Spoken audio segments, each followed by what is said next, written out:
a lonely mountain man whispers, "You're all I can think of," to a poor virgin shivering in his cabin, words that'll change both their lives forever. Snow howls outside as he carries her from a frozen wagon to his firelight, saving her from death itself. But in the hush of that storm, something even more dangerous begins to melt: the walls around his heart. By spring, gossip spreads through the frontier town, the trappers living in sin with a mail-order bride who never wed. Church bells toll and rifle barrels gleam as rumors twist mercy into shame. Then, fire in the night, a jail cell slammed shut, and a woman's trembling voice reading God's truth aloud in a courtroom that wants her silent. In a world where one man's word could ruin a woman, and one woman's courage could save a people, can love survive the blaze of judgment and the weight of the past? When the mountain man whispers those words again, will it be a promise of forever, or a farewell carried away by the wind? Drop a comment below and share which part of the world you're tuning in from today. If you enjoy stories like this, don't forget to subscribe for more. Through sheets of stinging snow, Reuben Harkness squinted at the distant shape of his elk, strapped tight to the travois he'd fashioned from pine poles. The wind howled fierce across the mountain pass, driving needles of ice against his weathered face. His mule, Old Joe, plodded steady through drifts that reached past his knees, but even the sure-footed beast was struggling in this white fury. "Easy there, Joe," Reuben muttered, his voice lost in the storm. The leather of his gloves creaked as he gripped the lead rope tighter. 6 years alone in these mountains had taught him to read weather like most men read books, and this storm was turning deadly. A gust nearly knocked him sideways. Through the whiteout, something caught his eye, a dark shape jutting from a snowbank. Reuben pulled Joe to a halt, studying the object. As the wind shifted, he made out the broken remains of a wagon, its canvas cover in tatters. His chest tightened. Folks didn't survive long up here without shelter, especially not in weather like this. He'd seen too many graves marked by rough-hewn crosses in these mountains. Then he saw her. A woman knelt in the snow beside a fresh mound, her black shawl whipping in the wind like crow's wings. Her hands were pressed together in prayer, but she wasn't moving, just a dark statue against all that white. A wooden cross rose from the mound, crude letters carved into its surface, Elias Boone. "Ma'am," Reuben called out, but the wind stole his words. He tied Joe to a snow-laden pine and struggled through the drifts toward her. As he drew closer, he could hear her whispered prayers, her voice faint and slurred with cold. "The Lord is my shepherd." Her lips were blue, her skin pale as the snow around her. "I shall not want." "Ma'am, you can't stay out here." Reuben touched her shoulder, gently. She didn't respond, lost in her devotions. Her dress was soaked through, already beginning to freeze stiff in the brutal cold. "You'll die if you don't get warm." She turned then, revealing a young face lined with exhaustion and grief.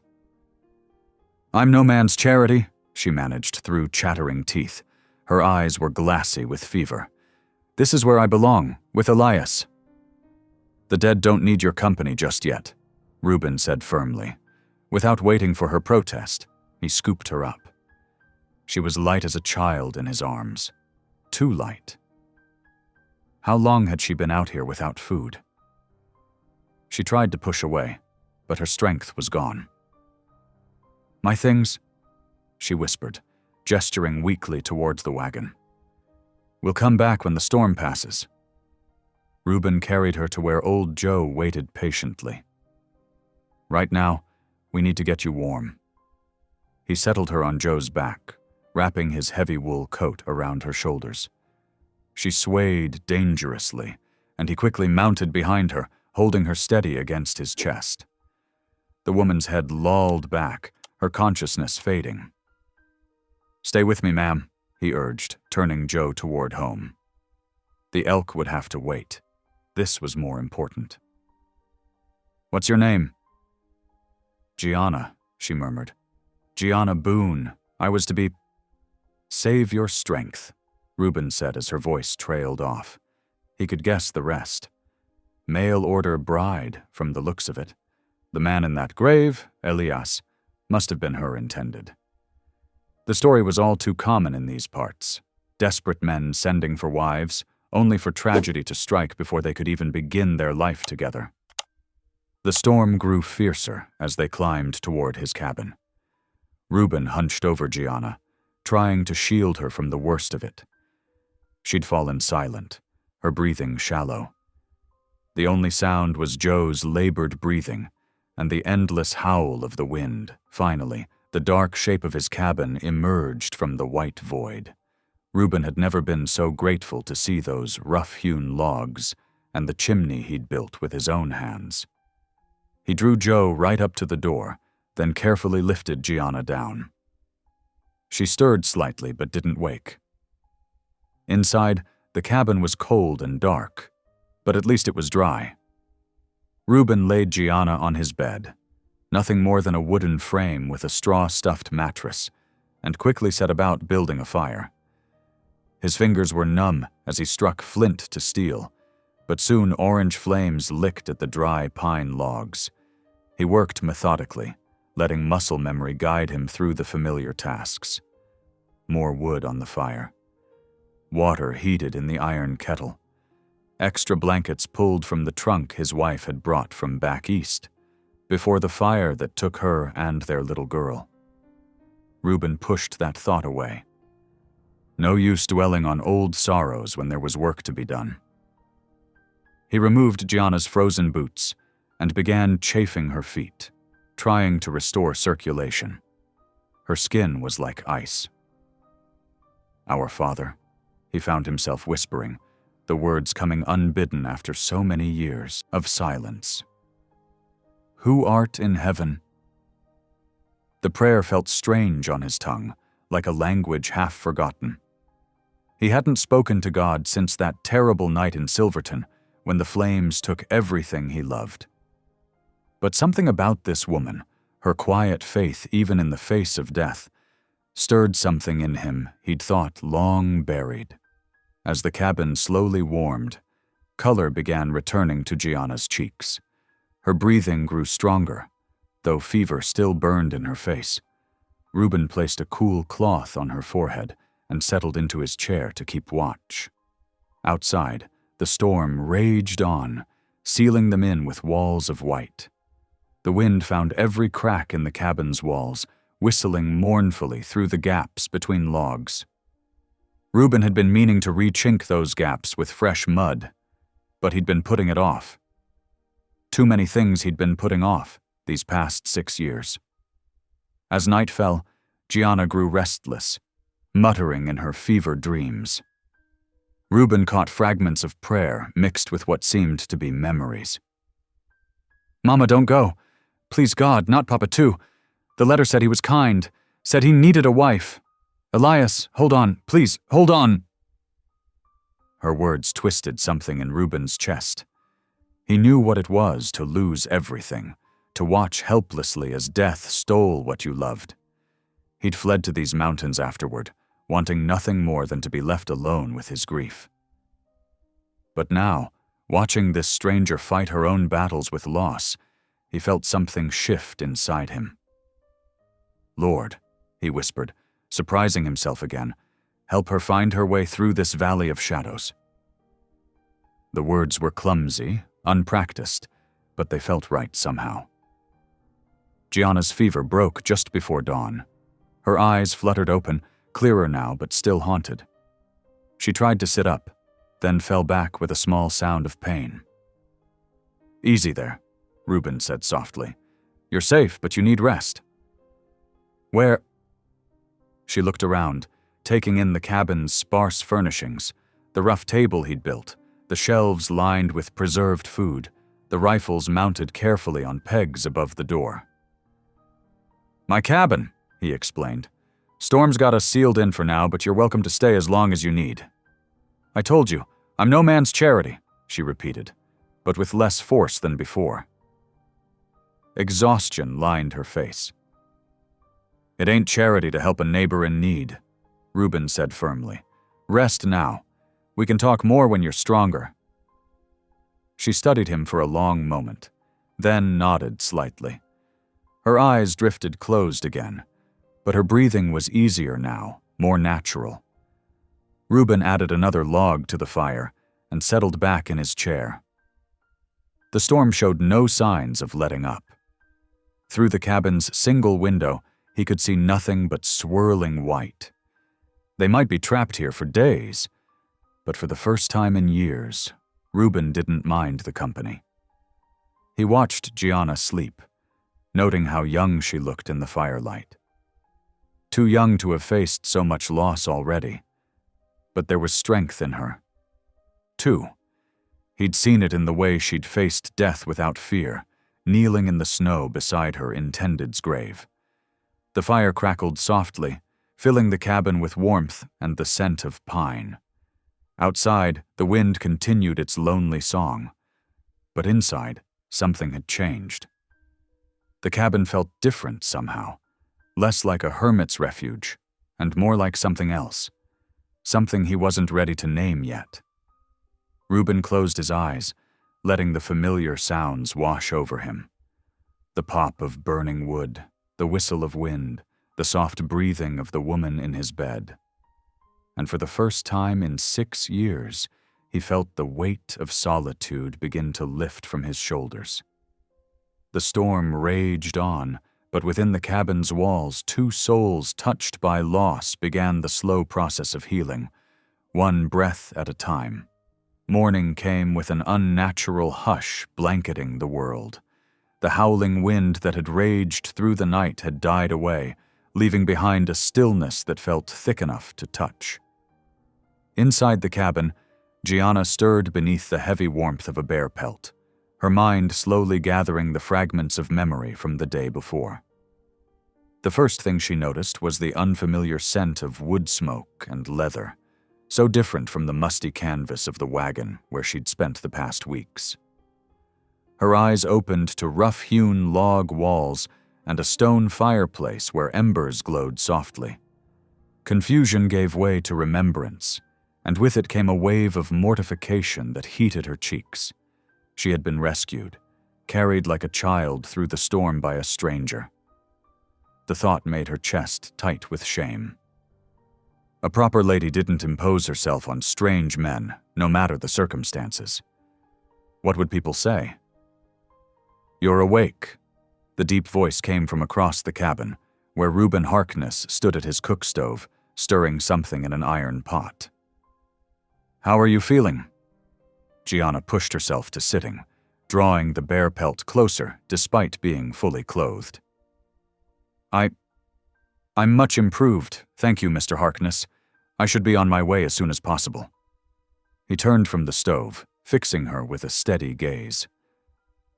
That might be a problem. He gestured toward the cabin's single window. Gianna followed his look and gasped.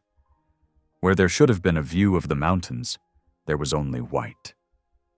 Snow had drifted higher than the eaves, sealing them in completely.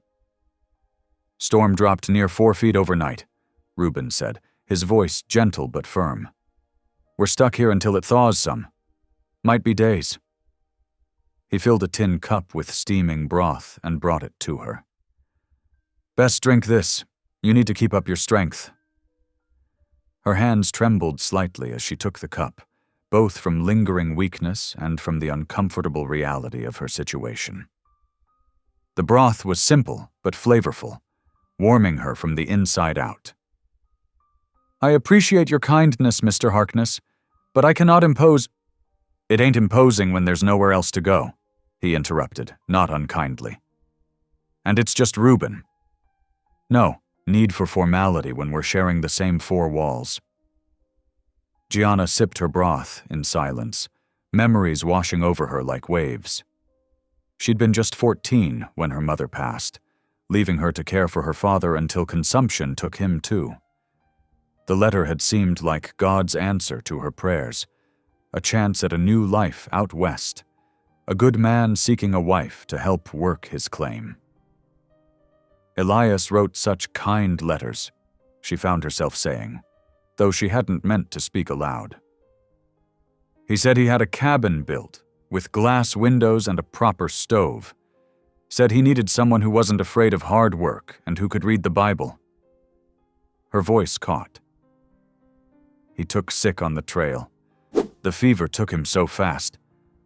Reuben said nothing, but his silence was a comfortable one, allowing her grief room to breathe.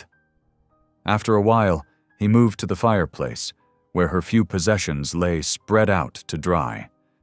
Her mother's locket, her father's Bible, and the letter that had brought her west, its ink now smeared and running. "Your things should be dry soon," he said, carefully turning the Bible so the pages wouldn't stick together. The metal box protected them some. "Thank you." Gianna set aside her empty cup. "Please let me help with something. I cannot sit idle while you do all the work." "You need to rest." "I need to keep my dignity," she said firmly. "Please, I saw your shirts hanging by the fire. They could use some mending, and surely this floor hasn't seen a proper sweeping in some time." A ghost of a smile touched Reuben's weathered face. "Reckon you're right about that. Been a while since anyone but me set foot in here." He hesitated, then added, "There's a broom behind the door if you're set on it, but don't wear yourself out." Gianna worked slowly but steadily through the morning, sweeping away months of dust and tracking down the worst of the drafts. She found comfort in the familiar motions of threading a needle, mending torn seams and missing buttons. It gave her hands purpose, and her mind something to focus on besides her grief and the strangeness of her situation. Reuben moved about his own tasks, checking his stores, banking the fire, whittling new pegs for his coat rack. He seemed unused to sharing his space, sometimes starting to speak and then thinking better of it. But his awkwardness was oddly endearing, like a bear trying to be gentle. As evening approached, he prepared a simple supper of beans and salt pork with the last of his sourdough bread. They ate in companionable silence, the only sounds the crack of the fire and the settling of logs in the walls. After the dishes were washed, Gianna took up her father's Bible, finding comfort in the familiar words. The leather cover was worn smooth from years of handling, the pages marked with notes in her father's careful hand. She ran her fingers over the inscription. "To my dearest daughter, may these words light your path." Later, as she lay curled beneath the bear pelt, Reuben, having insisted she take the bed while he slept in his chair. She heard him stirring. Through half-closed eyes, she watched as he knelt by the dying fire. "Lord," he whispered, his voice rough with disuse, "it's been a long time. Don't rightly know if you're still listening to the likes of me, but if you are—" He paused, seeming to search for words. "Have mercy on a stranger's soul. She's carried more than her share of troubles already." Gianna's heart squeezed in her chest as she realized he was praying for her. She kept her breathing steady, not wanting him to know she'd overheard such a private moment. But something warm bloomed in her chest, chasing away some of the cold loneliness that had been her constant companion these past weeks. The fire popped softly, sending up a shower of sparks. Outside, the snow-buried world was silent, but inside the cabin something delicate was taking root, a cautious understanding between two wounded souls, each trying to maintain their dignity while accepting the other's compassion. Reuben settled back in his chair, his breathing eventually growing slow and steady. Gianna lay awake a while longer, watching the play of firelight on the log walls and thinking about the strange turns life could take. Yesterday, She had been certain her story was ending, kneeling in the snow beside Elias's grave. Now she found herself safe and warm, sheltered by the kindness of a man who seemed as surprised by his own generosity as she was grateful for it. She drifted off to sleep with the memory of his prayer echoing in her mind, a reminder that even in the depths of winter, God's mercy could appear in unexpected forms, sometimes wearing a bear pelt coat and speaking with gruff tenderness. The snow continued to press against the cabin walls, but inside, two people who had grown too used to facing their burdens alone began to discover that sharing the weight might make it easier to bear. The days began to blur together like watercolors in the rain. Outside, the snow continued its silent reign over the mountain, but inside Reuben's cabin, a gentle rhythm emerged between its two inhabitants. Morning light found Reuben at his workbench, his calloused hands moving with practiced care over his collection of steel traps. The mechanisms had grown stiff with disuse, and he worked pine tar into their joints, cleaning away rust and adjusting springs. Gianna watched from her place by the stove, where she was attempting to coax life from his meager stores of flour and salt. "Might I ask what you're doing?" she ventured, dusting flour from her hands. Reuben glanced up, a rare half-smile touching his face. "Getting these ready for when the thaw comes. Can't trap much in this snow, but spring will be here before we know it." "Do you catch many animals?" "Enough to trade for supplies in town." He held up a trap to check its action. "Mostly marten and beaver, sometimes a fox if I'm lucky." Gianna nodded, turning back to her work. The dough beneath her hands was nothing like what she'd made back home, where ingredients had been plentiful. Here, she had to make do with what Reuben had on hand: flour that was nearly spent, a pinch of salt, and water from melted snow. Yet there was satisfaction in the challenge, in finding ways to create something from almost nothing. "Land's sake," she muttered, as the dough refused to come together. "Something wrong?" Reuben asked, looking up from his traps. "This dough is fighting me something fierce. I've never worked with flour quite so—" She searched for a diplomatic word. "Particular." A low chuckle escaped him, the first she'd heard, and the sound warmed the cabin more than any fire could. "Particular's one way to put it. Been meaning to make a supply run, but then the snow came. Well, we'll just have to make do." Gianna squared her shoulders and attacked the dough with renewed determination. "My mother always said a willing heart makes up for poor ingredients." As the morning wore on, the cabin filled with the smell of baking bread. It wasn't pretty. The loaf came out lumpy and darker than it should have been. But when Reuben took his first bite, his eyes widened with surprise. "This is good," he said, sounding almost shocked.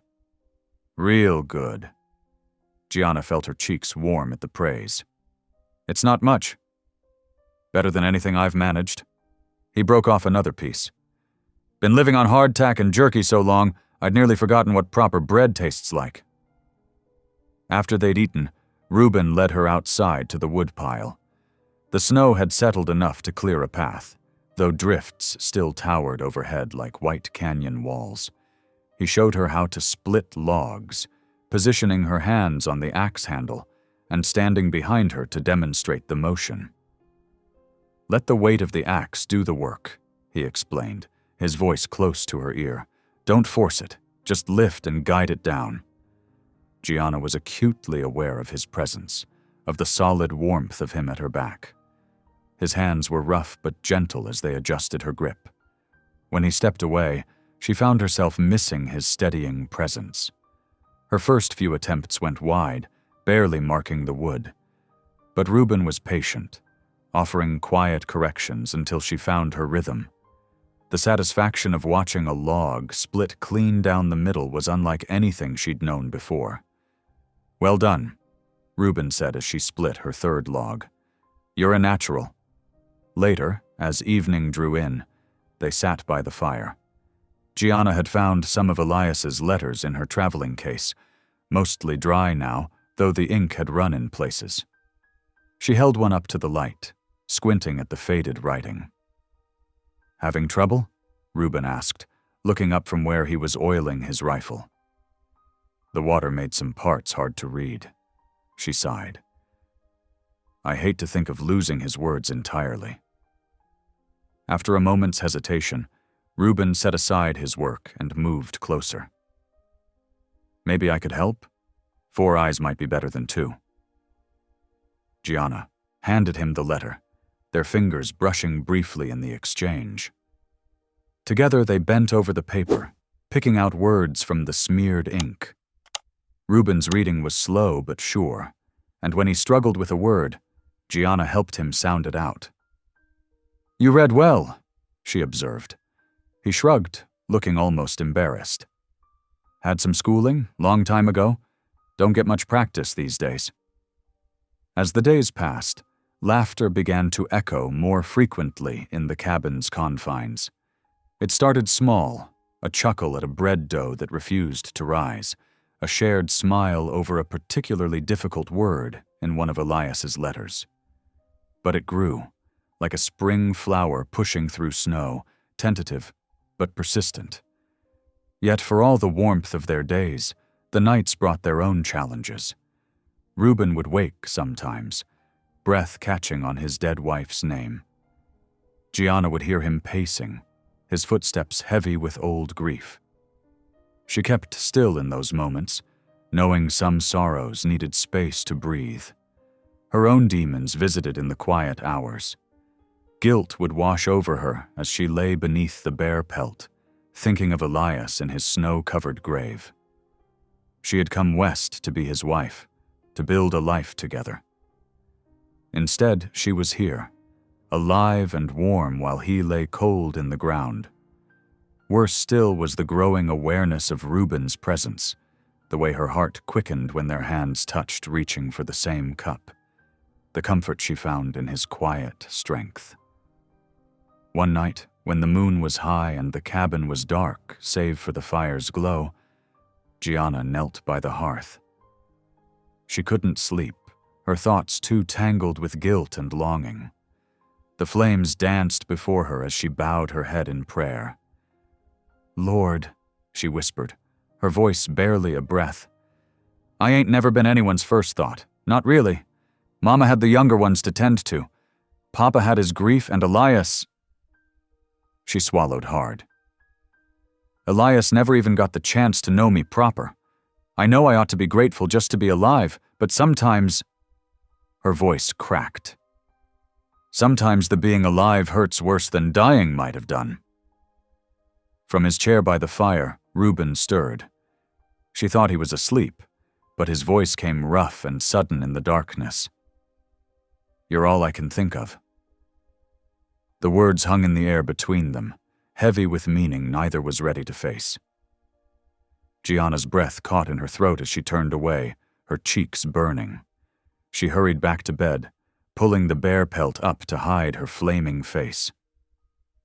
Morning came as it always did, pale light filtering through the snow-clouded window. They moved through their routine as if nothing had happened, Reuben tending the fire, Gianna preparing breakfast. But something had shifted, subtle as shadow but just as real.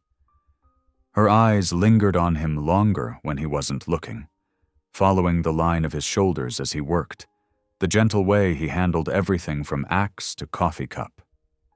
For his part, Reuben seemed more aware of her presence than ever, careful to keep space between them even as his gaze drawn to her like a compass finding true north. When their hands brushed passing the breakfast plates, neither pulled away quite as quickly as before. They didn't speak of what had passed in the night. Some truths were too tender for daylight, too new and fragile for words. But it lived between them now, this unspoken thing, warm as embers and just as likely to burst into flame.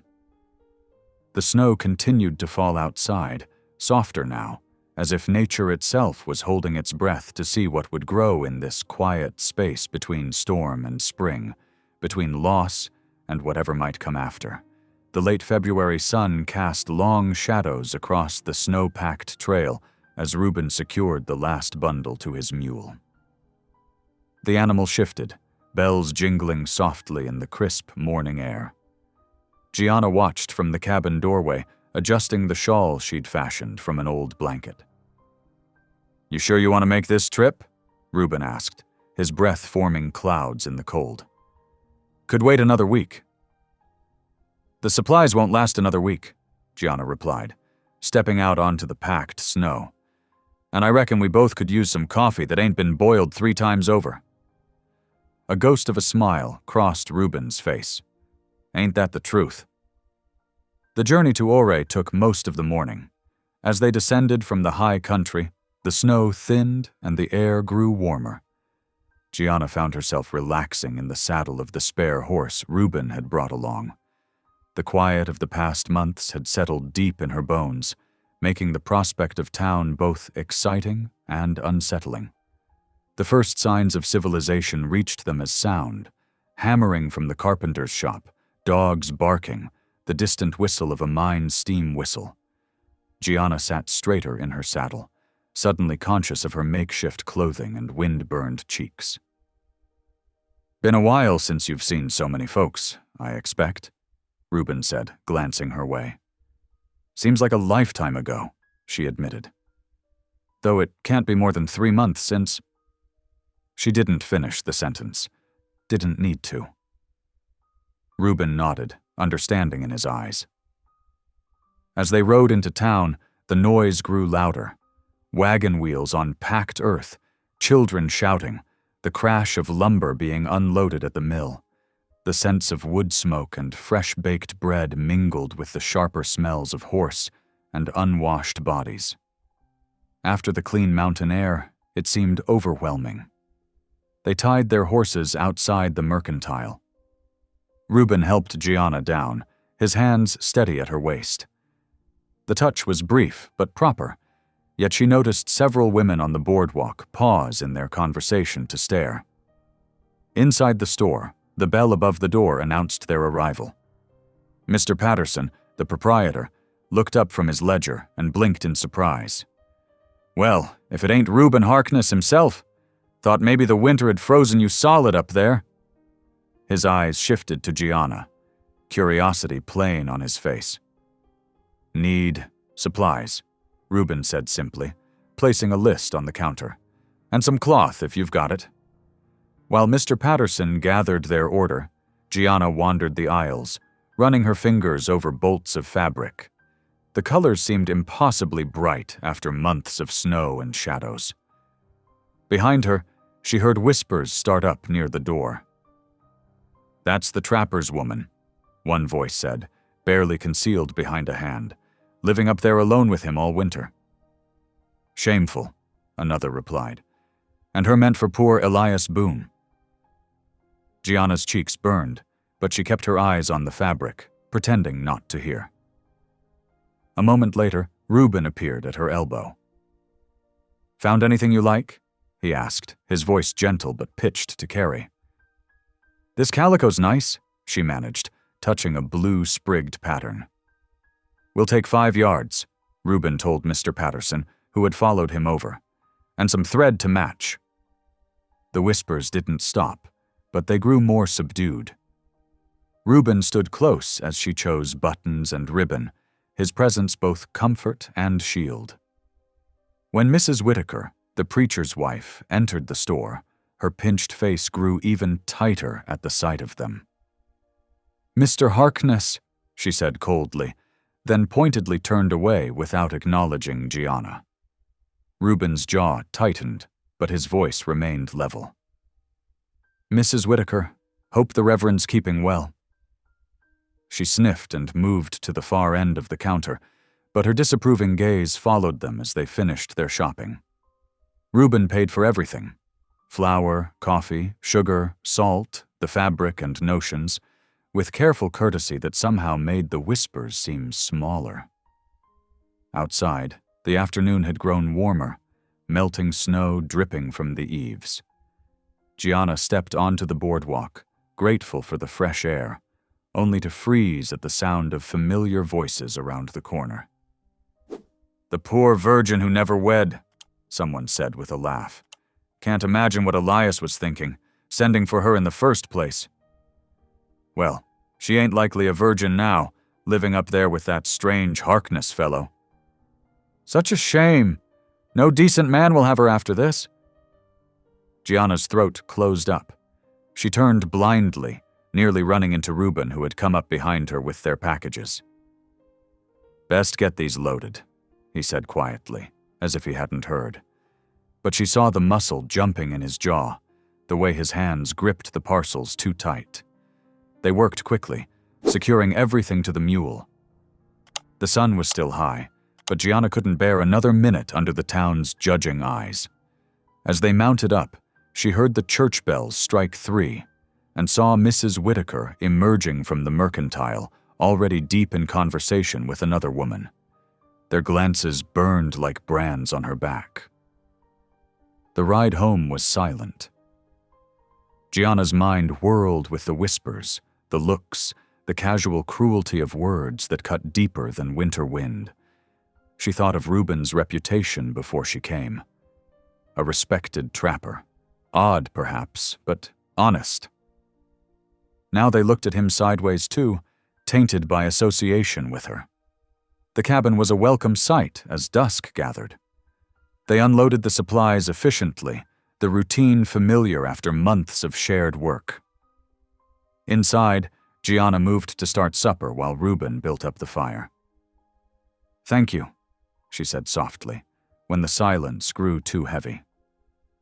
"For the cloth and for being kind today." Reuben looked up from the flames. "Ain't nothing to thank me for. Town folks got too much time for talking, that's all. They're right, though, aren't they? About it not being proper, me being here." "No." The word came sharp and quick. "They ain't right about nothing."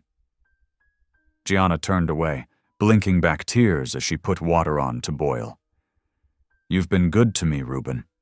Better than I deserved. But I can't let them think." She swallowed hard. "I can't let them say such things about you. Don't care what they say about me. But I do." Her hands shook as she measured coffee into the pot. "You had respect before I came. They trusted you, traded fair with you. Now they look at you like a man who helped someone in need?" His voice was gentle. "Ain't nothing wrong with that. There's plenty wrong with it, in their eyes." Gianna set the coffee pot down harder than she meant to. "A woman living unchaperoned with a man she's not married to? Mrs. Whitaker will have the whole town believing I'm no better than I should be by Sunday service." "Since when do you care what Mrs. Whitaker thinks?" "Since it started affecting you too." The words burst out before she could stop them. "I won't have your good name ruined because of me. As soon as the weather's proper settled, I'll find somewhere else to go." The silence that followed was heavy as storm clouds. Reuben stood very still by the fire, his face in shadow. "That what you want?" he finally asked, his voice rough. "What I want doesn't matter." Gianna turned back to her cooking, hiding the tears that threatened. "What's right matters. And it ain't right for me to stay here causing talk that could harm your standing in the community." She heard him move, his boots scraping on the wooden floor, but she kept her eyes on her work. If she looked at him now, her resolve might crumble like spring snow. "Supper'll be ready soon," she said, proud that her voice barely shook. "We should eat while it's hot." The evening passed quietly, each lost in their own thoughts. Gianna's decision sat between them like a wall of ice, as solid and cold as the drifts outside. She told herself it was for the best, that she was doing the right thing. But every time she caught Reuben's eye across the table, saw the worry there beneath his usual calm, her heart ached like a frozen limb beginning to thaw. Later, as she lay beneath the bear pelt listening to the pop and crackle of the banking fire, Gianna pressed her face into the rough pillow to muffle her tears. She had thought losing Elias was the hardest thing she'd ever face. Now she wondered if leaving this cabin, leaving Reuben, might not prove harder still. Outside, an owl called into the darkness. Inside, the fire settled with a soft sigh, as if the cabin itself mourned what was to come. Dawn crept over the mountains with fingers of pale gold. Gianna had barely slept, lying awake through the long hours listening to Reuben's steady breathing from his bedroll near the hearth. As the first light touched the cabin's single window, she rose silently, her stockinged feet making no sound on the rough planks. She had packed her few belongings the night before: the dampened letter from Elias, her mother's silver locket, the well-worn Bible. They fit easily in a small cloth bundle, leaving no trace of her presence save the neat pile of mended shirts on the shelf. At the table, she paused. The morning's coffee beans were already measured out, waiting to be ground. Her hands itched to complete this one last task, to leave him with hot coffee at least. But that would only wake him. Instead, she took the pencil stub from beside his Bible and wrote on a scrap of paper torn from the back. "Thank you for your kindness. God bless and keep you. G." The words seemed inadequate against all he had done for her, but anything more might break her resolve. She placed the note where he would see it, then lifted her bundle and shawl. Reuben's breathing hitched, and she froze, but he only shifted in his sleep, one arm thrown across his eyes. In the gray dawn light, his face looked younger, the worry lines smoothed away. Gianna allowed herself one last look, memorizing the strong line of his jaw, the way his dark hair fell across his forehead. "Goodbye," she whispered, so soft it was barely a breath. The door latch lifted silently. She had oiled it yesterday, planning even then. Outside, the morning air bit sharp and clean. Her boots, stuffed with paper, waited by the door. She pulled them on, tugging her shawl tight against the chill. The path down to town stretched before her, rutted with melting snow but clear enough to follow. She did not look back at the cabin. If she did, her courage might fail entirely. The sun rose higher as she walked, painting the snow-capped peaks in rose and gold. In summer, the journey to town took 4 hours on horseback. On foot, through spring mud and melting drifts, it would take most of the day. Gianna kept a steady pace, her bundle light on her shoulder. When her feet grew sore, she thought of the whispers in town, of Mrs. Whitaker's condemning stare. When her resolve wavered, she pictured Reuben's good name tarnished because of her presence. The memory drove her forward step by step. Back at the cabin, Reuben woke to silence. Something felt wrong before he even opened his eyes. No coffee smell, no quiet humming, no soft footsteps across the floor. He sat up, scanning the cabin's familiar space. Everything looked as it always did, except the note caught his eye, pale against the dark leather of his Bible cover. His hands were not quite steady as he picked it up. The words blurred before him. He had to blink hard to read them clearly. When he did, something cold settled in his chest. "Gianna?" he called, though he knew already she was gone. Her shawl was missing from its peg. The mended shirt sat in a neat stack, like a final gift. Even the coffee beans were measured out, waiting. Reuben pulled on his boots and coat, striding out into the morning. The sun had been up for hours. Her tracks in the melting snow were already growing indistinct. He followed them to where they joined the main trail, heading down toward Ouray. For a long moment, he stood looking down that path. He could catch her easily enough on horseback, could ride down and what? Bring her back against her will?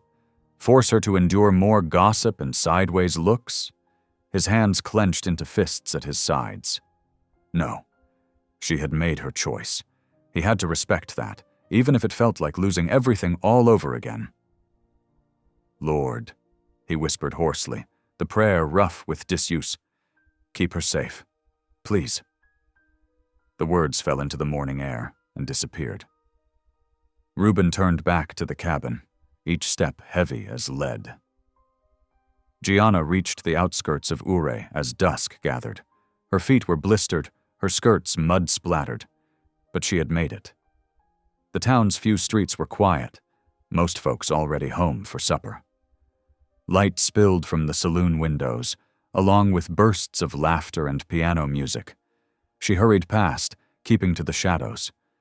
The livery stable stood at the edge of town, its big doors closed for the night. Gianna went around to the small side door and knocked.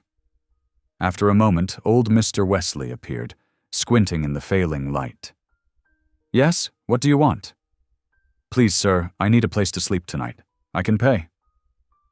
She pulled out her mother's locket, the silver catching the last rays of sun. "This is real silver. Would you take it in trade for a few nights in the hayloft?" The old man examined the locket, testing its weight. "Ain't much, but it'll do. You're that mail-order bride, ain't you? The one been living up with Harkness?" Gianna lifted her chin. "I am looking for honest work, sir. Nothing more." He grunted, pocketing the locket. "Hayloft's through there. Mind the lantern? Don't want my stable burning down." "Thank you, sir. I'll be careful." The hayloft was warm at least, sweet-smelling with fresh hay. Gianna found a corner far from the lantern's reach and spread her shawl over the straw. Her bundle made a poor pillow, but she had slept on worse. As full dark settled, snow began to fall. Fat, wet flakes that stuck to the small window. The sound of horses shifting below and wind in the eaves only emphasized her solitude.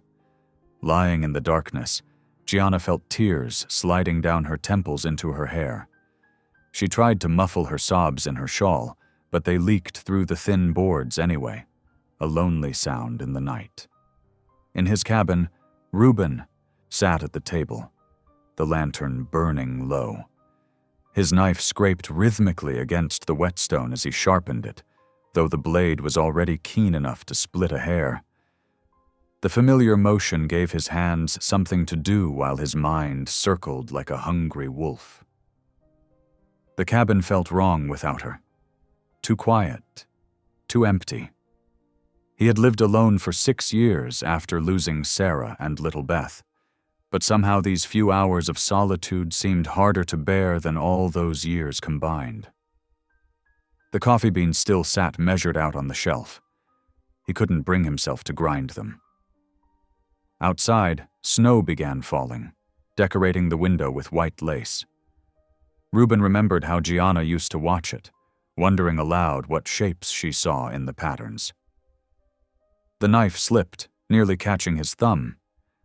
He set it down carefully, pressing his palms flat against the table's scarred surface. "Damn," he whispered, the word a prayer of its own.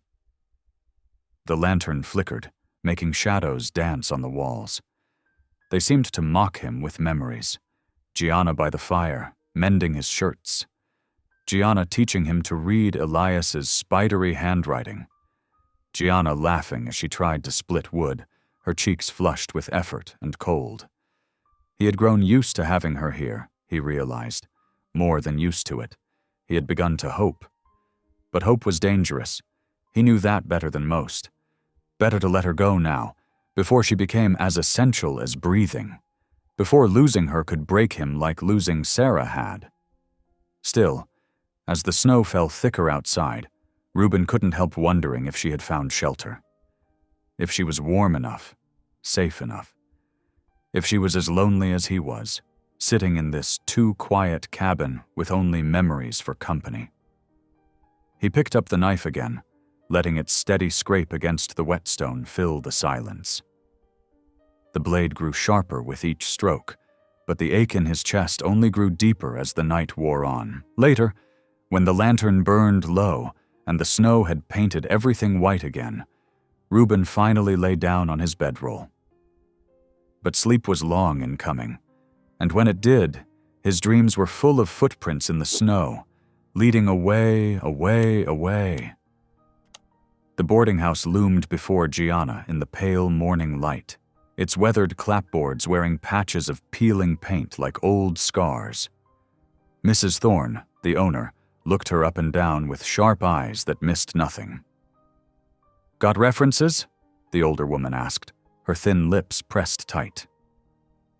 "No, ma'am," Gianna admitted, "but I'm strong and willing to work hard." Mrs. Thorne's gaze lingered on Gianna's worn dress. "Heard you was living up with that trapper, Harkness." Gianna's cheeks burned, but she kept her voice steady. "I needed shelter during the storm, nothing more. I'm looking for honest work now." After a long moment, Mrs. Thorne nodded. $2 a week, plus a corner in the kitchen to sleep. Dawn to dusk, Sundays off. Floor needs scrubbing now. You can start there. The work was back-breaking. Gianna's knees ached from hours spent on the hard floors, her hands red and chapped from the lye soap. But she threw herself into it, grateful for the exhaustion that left her too tired to think when night came. Still, she couldn't escape the whispers that followed her through town. "That's her. Lived alone with a man all winter. No better than she ought to be. Probably thought she'd trap herself a husband." Gianna kept her head high and her eyes down, focusing on her tasks. She scrubbed floors until they gleamed, beat rugs until no speck of dust remained, carried endless buckets of water up narrow stairs. The physical labor was almost welcome. It gave her something to do with the restless energy that filled her whenever she remembered the cabin and Reuben's quiet presence. One afternoon, Reverend Whitaker cornered her as she hung sheets on the line behind the boarding house. "Miss Boone," he said, his voice heavy with concern. "We're holding special repentance meetings every Wednesday evening, a chance for lost souls to find their way back to the path of righteousness." Gianna's hands stilled on the damp sheet. "Thank you, Reverend, but I have nothing to repent. I've done no wrong." "Pride goeth before destruction," he quoted. "Your situation with Mr. Harkness caused quite a scandal." "My situation was survival, nothing more." Gianna met his eyes squarely. "God knows what's in my heart, sir. That's enough for me." The Reverend shook his head sadly and walked away. Gianna finished hanging the sheets, her movements perhaps more forceful than necessary. That night, by candlelight in her kitchen corner, she pulled out the bundle of letters she'd written but never sent. "Dear Mr. Harkness," the latest one began. "I pray you're well, and that spring brings good hunting. I hope you'll find someone worthy to share your home and your life, someone the town approves of, someone who won't cause whispers when you walk by. You deserve that peace. Your kindness to me won't be forgotten." She folded the letter carefully and added it to the stack, tied with a piece of string. They would never be sent, but writing them helped ease the ache in her heart. Up in his cabin, Reuben was discovering that trapping alone had lost its appeal. The silence that had once been comfortable now felt empty. He found himself turning to share observations with someone who wasn't there, catching himself halfway through a sentence about fresh deer tracks or a particularly clever marten. His concentration suffered. Twice he nearly caught his own hand in a trap, his mind wandering to memories of Gianna teaching him to make proper biscuits, or the way she'd laugh at his clumsy attempts to help with mending. The cabin felt too big now, too quiet without her soft humming or the rustle of her skirts. After a week of poor catches and restless nights, he decided to ride into town for supplies. He told himself it was just because he needed coffee and ammunition, not because he hoped to catch a glimpse of her. The streets were busy with spring traffic, wagons delivering goods, children playing marbles in the dirt, women gossiping on the boardwalk. Reuben tied his horse outside the mercantile and was about to go in when movement caught his eye.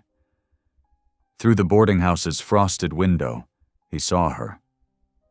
Gianna was sweeping the front parlor, her dark hair tied back with a faded ribbon. She was singing softly to herself.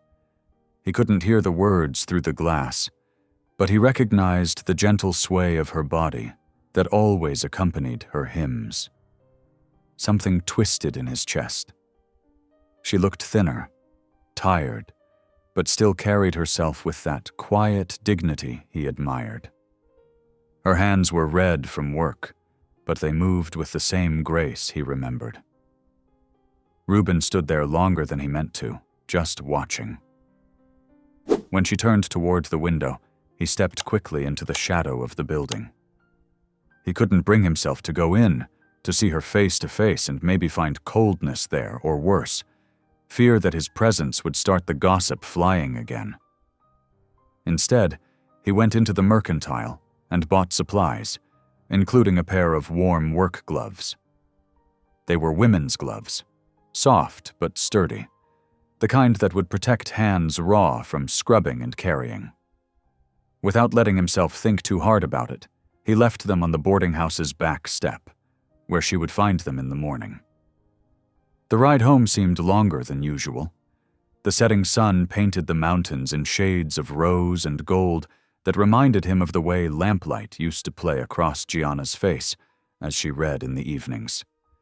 His cabin, when he reached it, felt colder than the spring air warranted.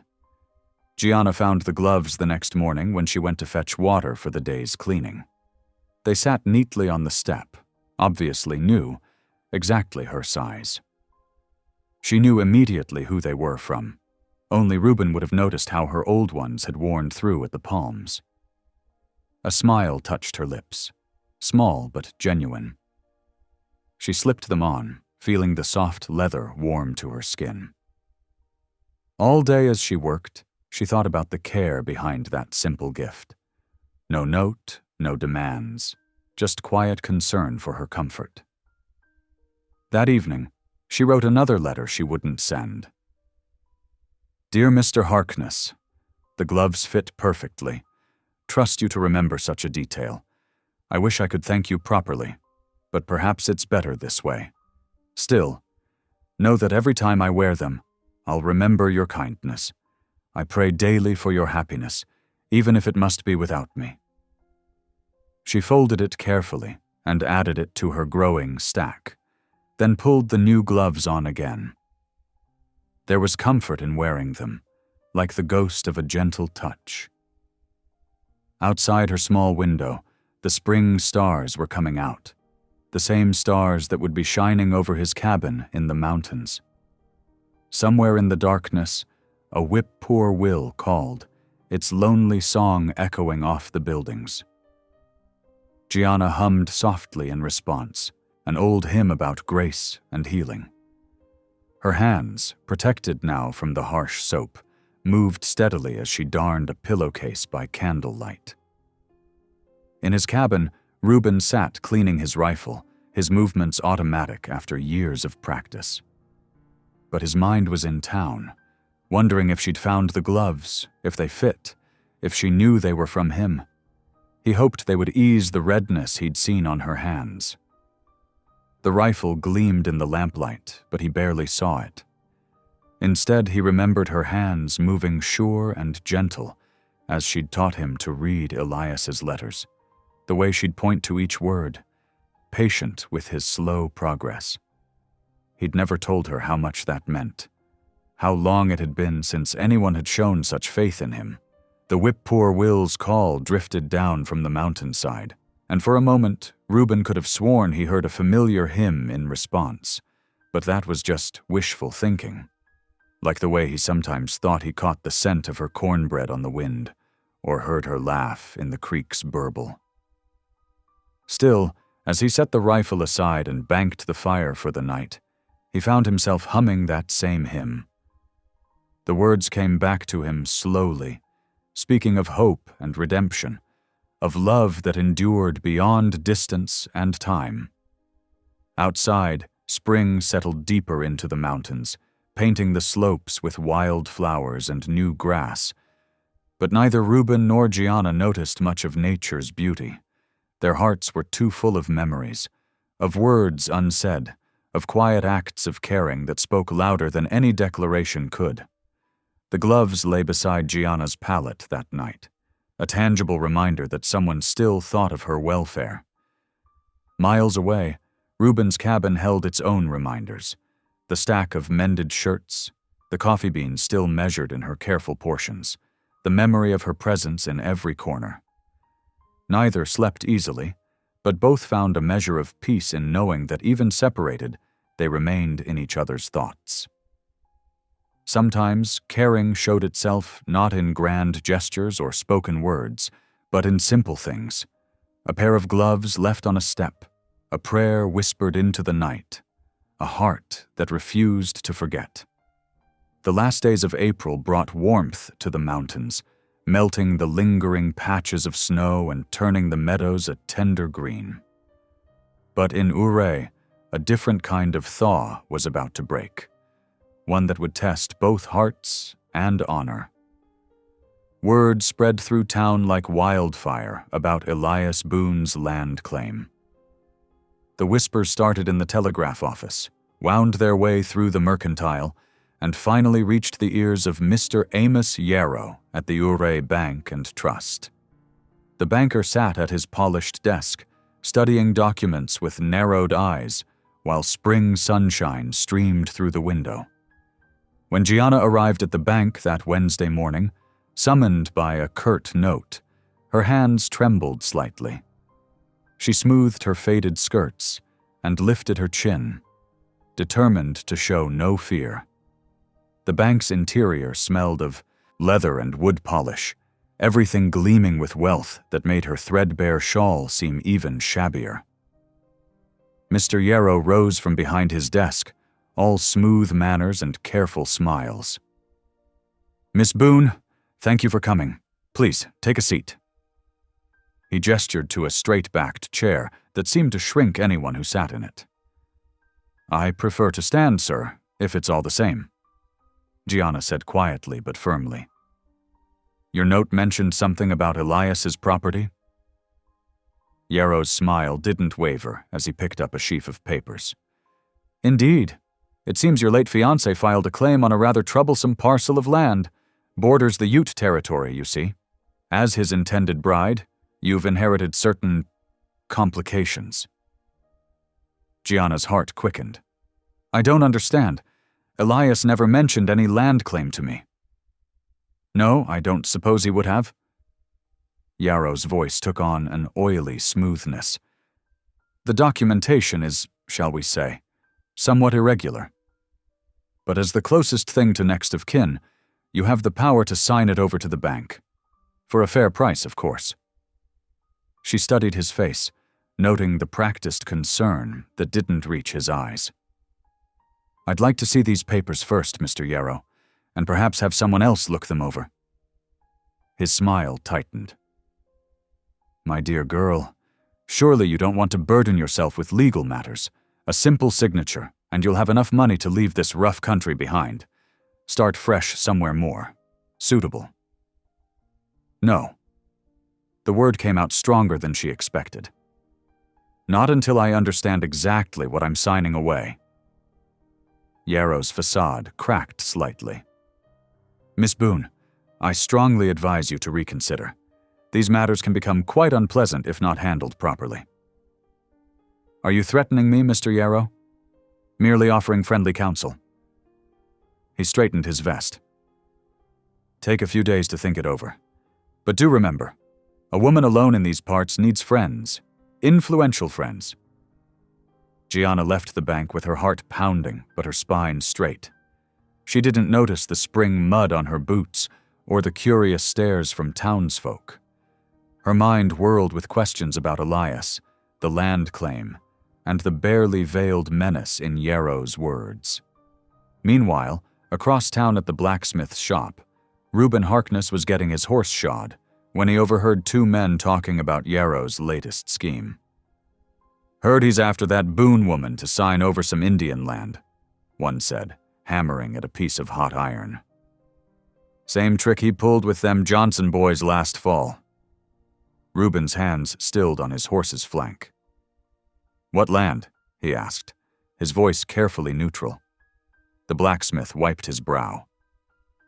That disputed strip along Cedar Creek. Story goes her dead fiancé filed a claim, but the papers ain't quite right.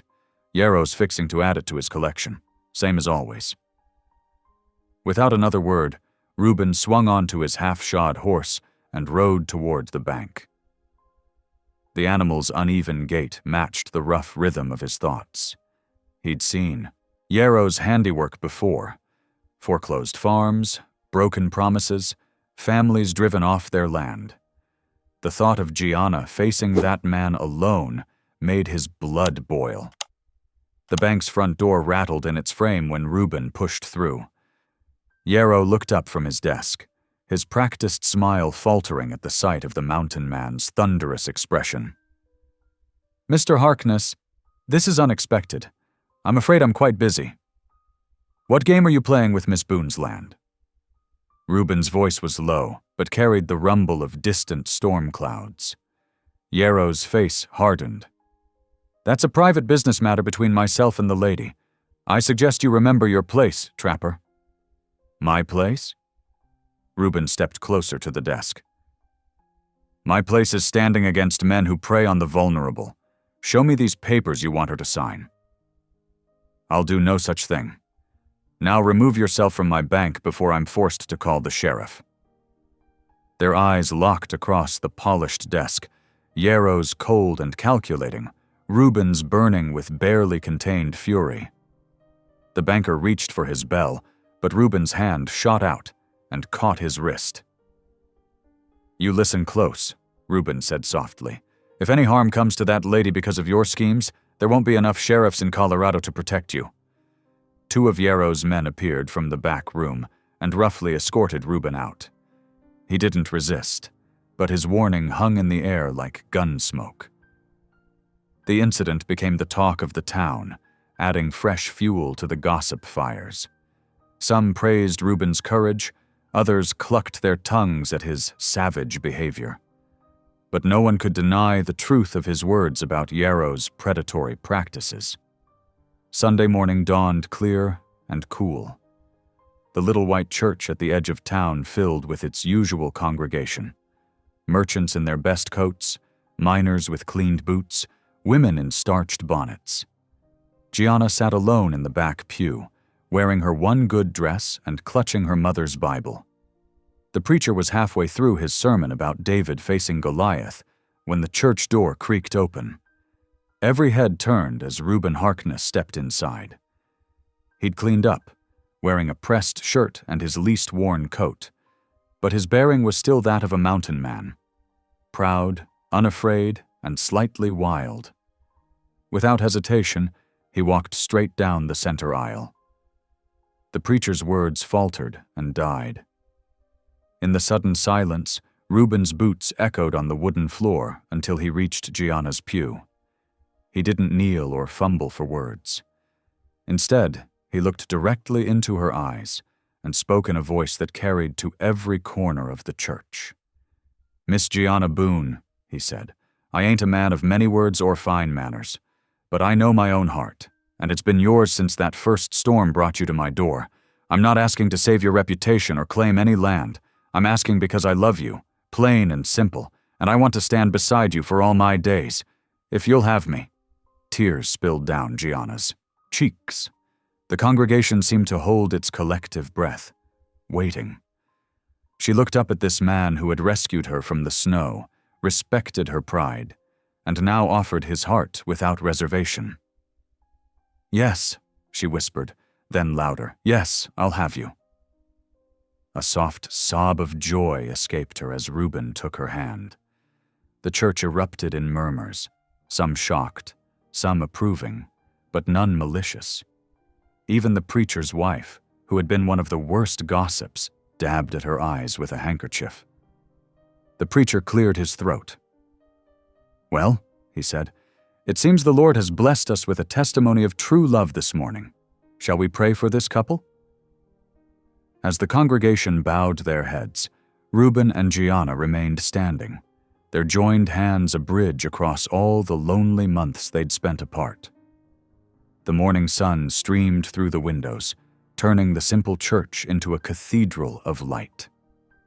In that moment, all the whispers died away.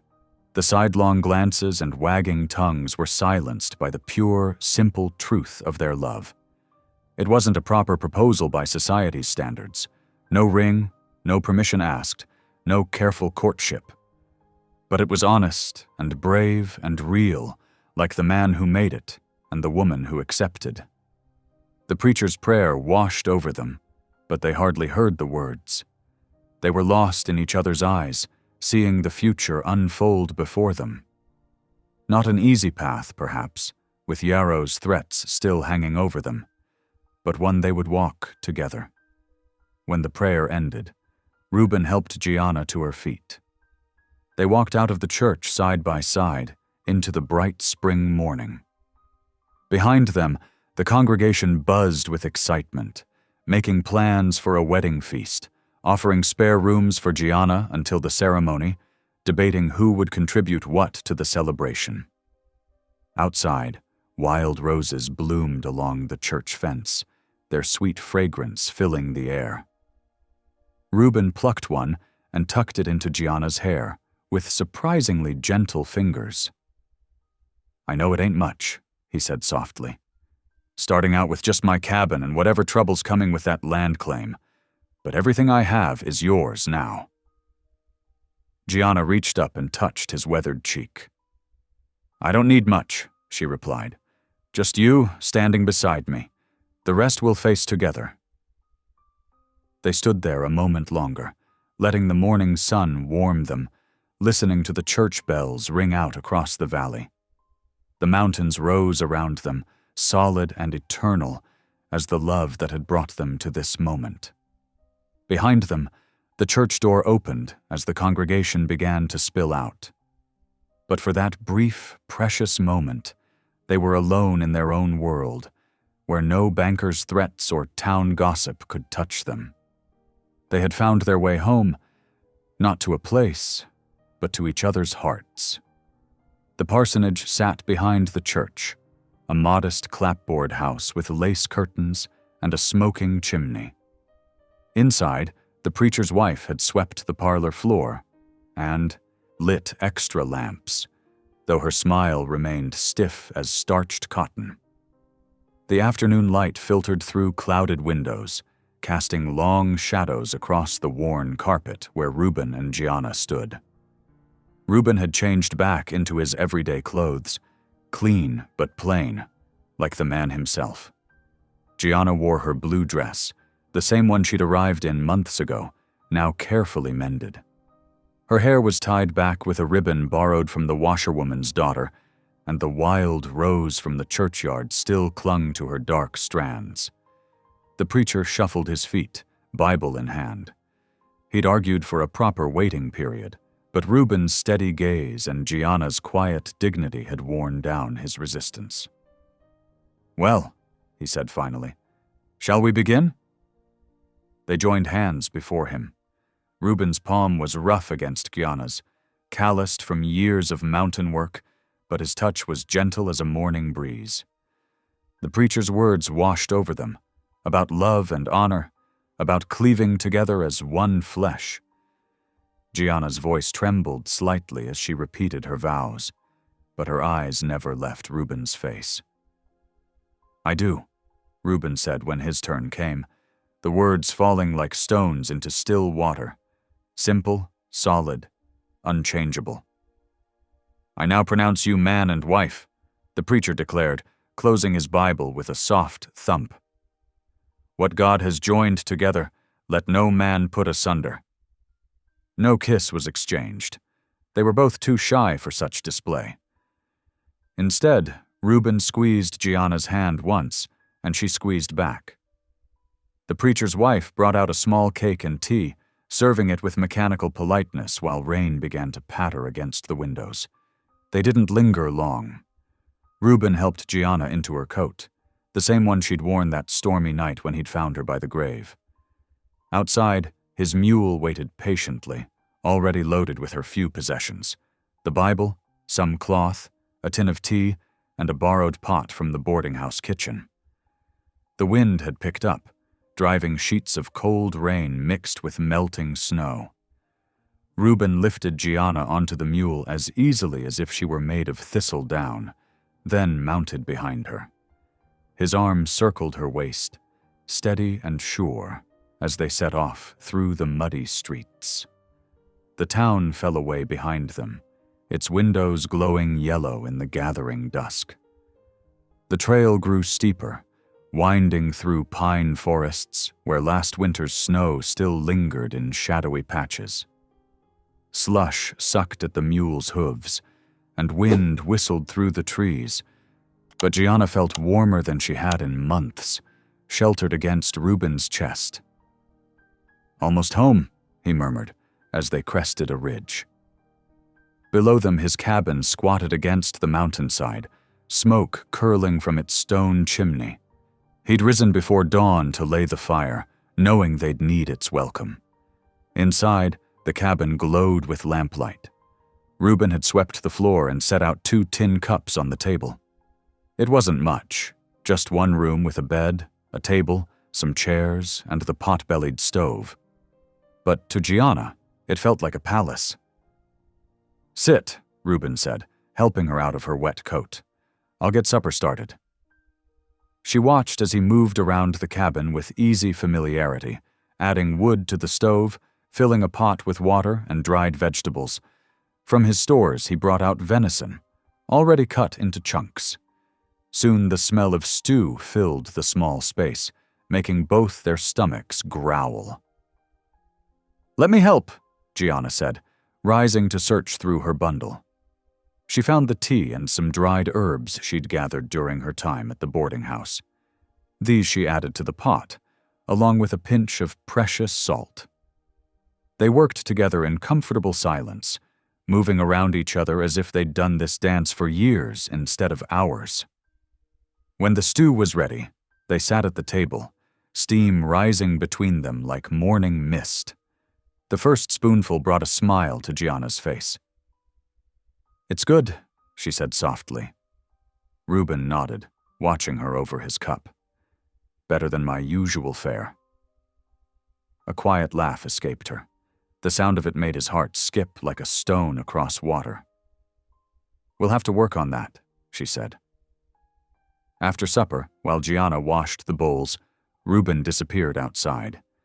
She heard hammering, and when he returned, he carried a rough-hewn shelf made from pine boards. "For your Bible," he explained, mounting it on the wall beside the bed.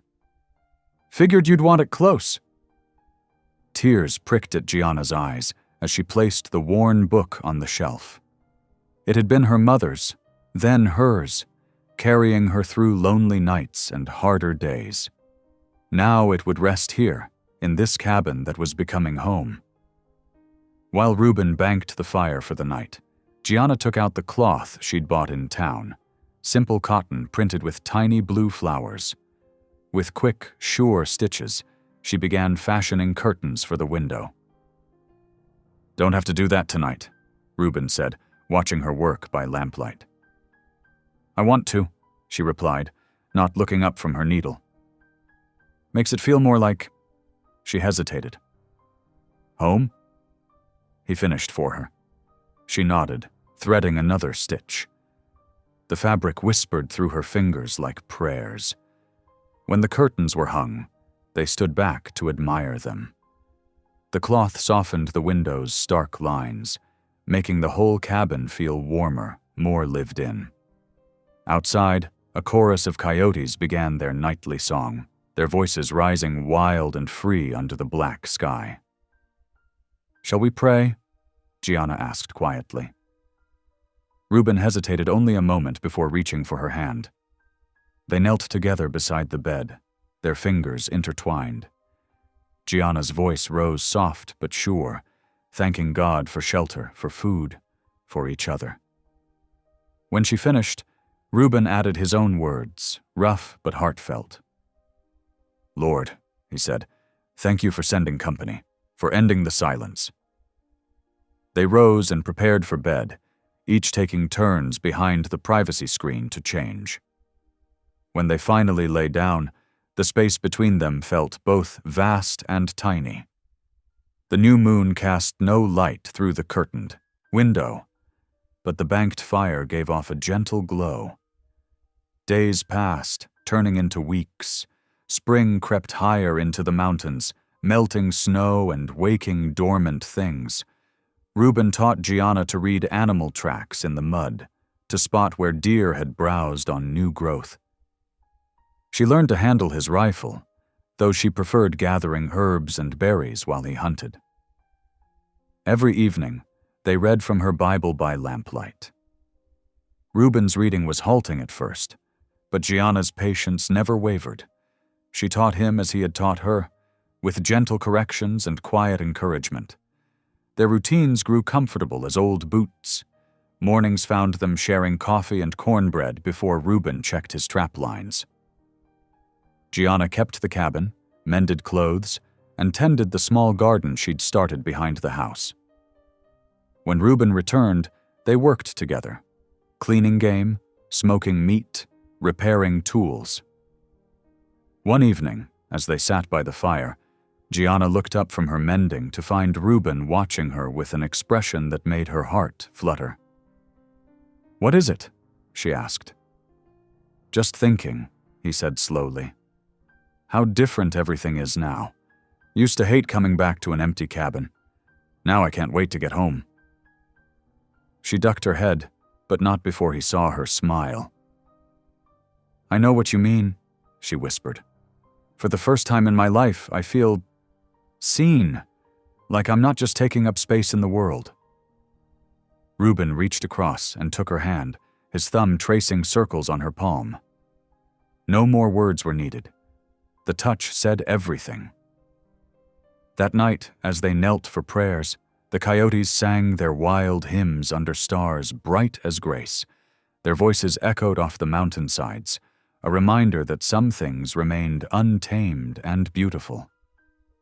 But inside the cabin, two hearts that had known only wilderness had found their harbor, their home, their hope in each other's trust. Spring painted the mountains with new green, and their love grew like the wild columbines that bloomed in hidden valleys, delicate yet strong, rooted in rocky soil, but reaching always toward light. Each day brought small discoveries. The way Reuben hummed while he worked, how Gianna's eyes crinkled when she laughed, the perfect fit of their hands when joined in prayer. They were building something as solid as the cabin's stone chimney, as enduring as the mountains themselves. Not just a marriage of convenience or necessity, but a true partnership forged in trust and tempered by shared faith. Two souls who had weathered their own storms were learning to dance in the sunshine of grace, finding in each other the courage to believe in new beginnings. The April evening settled warm and gentle over the mountains. Fresh-budded aspen leaves whispered in the breeze, and the last rays of sunlight painted the peaks in shades of gold. Inside the cabin, Gianna hummed while she kneaded bread dough, pausing now and then to brush flour from her apron. Her fingers worked the soft dough with practiced ease. But her mind wandered to the papers hidden in her sewing basket, Elias's land claim, and the ledger showing his dealings with the banker, Mr. Yarrow. She hadn't told Reuben everything about them yet, wasn't sure how to explain the web of deceit she'd uncovered in her late fiancé's papers. The sound of boots scuffing dirt outside the cabin made her freeze. Those weren't Reuben's familiar footsteps. Quiet as a deer, she crept to the window and peered through the curtains she'd sewn. Two men she didn't recognize were circling the cabin, studying the ground. Their clothes were town-made, not the rough garb of trappers or miners. Her heart hammering, Gianna quickly retrieved the papers from her basket. The ledger's pages crackled as she moved, reminding her of all it contained. Numbers that didn't add up, notes about deals with the banker that seemed less than honest. She tucked everything inside the cold stove, pushing the documents far back where they'd be hidden from view. Just as she closed the stove door, she heard the welcome sound of hoofbeats approaching. Reuben was home. The strange men melted into the trees as his mule rounded the bend, laden with his day's catch of rabbit and fox pelts. Gianna met him at the door, trying to keep her voice steady. "Welcome home. There's fresh coffee." Reuben's keen eyes noticed her tension immediately. He scanned the yard as he dismounted, taking in the strange boot prints in the soft spring earth. His jaw tightened, but he said nothing until they were inside with the door latched. "Someone came calling?" he asked quietly, hanging his hat on its peg. Gianna nodded, wringing her hands in her apron. "2 men. They didn't knock, just looked around and left when they heard you coming." Reuben moved to the window, studying the tree line. "Reckon they'll be back. Best get supper done early tonight." They ate their meal in watchful silence, rabbit stew with the last of winter's dried vegetables and Gianna's fresh bread. She'd just finished washing the bowls when the first torch appeared through the trees. "Gianna." Reuben's voice was low but urgent. "Get away from the windows." More torches bloomed in the gathering dusk, bobbing between the trees like evil fireflies. Gianna counted 6 men approaching, led by a familiar figure in a black coat. Mr. Yarrow himself. Reuben took down his rifle and checked the load, his movements calm and practiced. He positioned himself near the door while Gianna pressed against the far wall, her heart thundering in her chest. A sharp knock rattled the door. "Mrs. Boone," Yarrow's voice rang out, smooth as snake oil. "Or Mrs. Harkness now, I suppose. We've come to discuss business." "She ain't discussing anything tonight," Reuben called back. "This is private property. Clear out." "Now, Mr. Harkness," Yarrow's tone turned condescending, "this doesn't concern you. Your wife holds title to certain lands that rightfully belong to the bank. We simply need her signature to correct this. Oversight."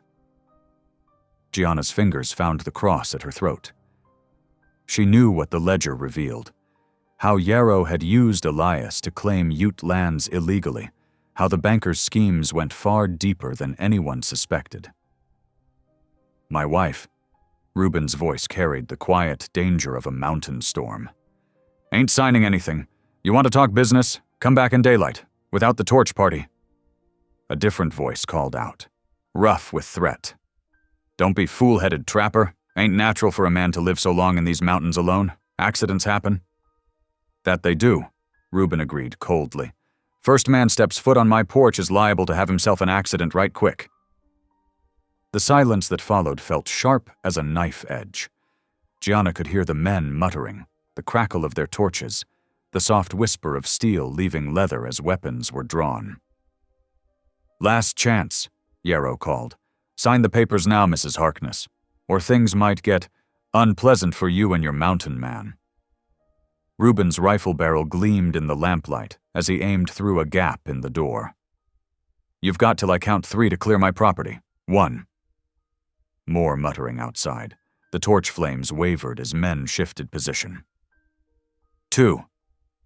A horse whinnied nervously. Boot steps scraped on rock. 3. "Hold!"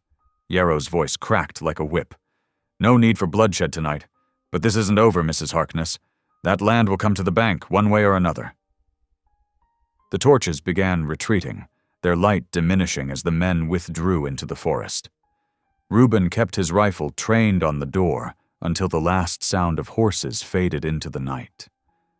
Only then did Gianna realize she was shaking. Her legs gave way, and she sank to the floor, tears spilling down her cheeks. "I'm so sorry," she whispered. "I never meant to bring trouble to your door. You had such peace here before I came." Reuben set his rifle aside and crossed to her in 2 long strides. He knelt beside her, gathering her trembling form into his arms. peace, he said softly. I had silence. Ain't the same thing. She pressed her face into his shoulder, breathing in the familiar scent of pine and leather. But they'll be back. Yarrow won't stop until he gets what he wants. I should have told you everything about the papers, about what I found. Hush now. Reuben's hand stroked her hair gently. Whatever's in those papers, whatever Yarrow's after, we'll face it together. You hear me? Together. Gianna lifted her tear-stained face to meet his steady gaze. I've brought nothing but trouble since the day you found me in that snowstorm. A rare smile touched Reuben's weathered face. You brought life back to this cabin, brought prayer back to my lips, brought light where there was only shadow. His calloused thumb brushed away her tears.